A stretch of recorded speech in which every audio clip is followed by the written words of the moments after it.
I'm going to give you a few tips how to use this disposable camera. First tip is don't cover the lens with your finger. When you're using a small camera like this, it's very easy to hold it something like that, look in the viewfinder and accidentally put your finger on the lens. Just hold it like this. When you're using disposable cameras like this that has flash built in, you have to remember to hold the flash button for the whole 4 seconds, how it is written in the instruction.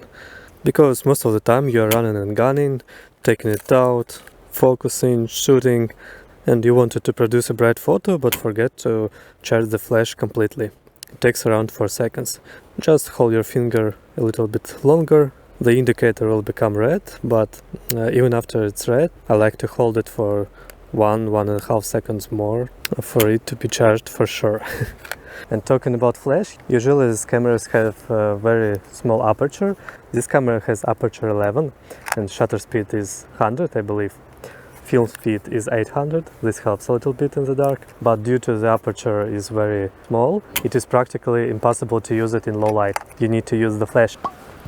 Another question is, why do you even want to use this kind of cameras? For example, I've got a large Zenith film camera, a little point-and-shoot Olympus Mu 2. Some of the videos made on that you can see here, POV style. And my answer for that will be, it's just fun to use. You just buy it, film goes with it inside, you shoot the roll of film, you bring it to be developed, and that's it. You buy another one and go shoot more. By the way, if you're wondering, I linked some of them below.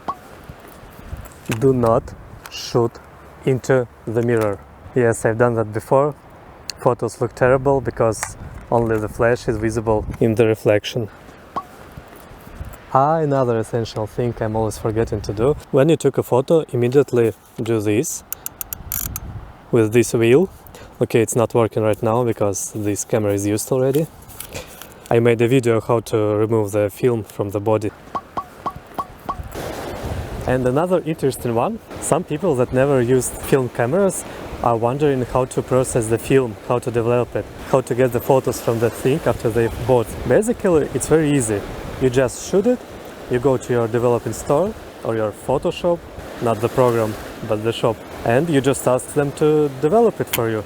And what they basically do to get the pictures out, they take out the roll of film. After that, they use special chemicals to process it, that means to develop it, and they will be able to get your photos, scan them and send them to your email address for you to post on Instagram, of course. But now, click on this video to see the photos from this camera.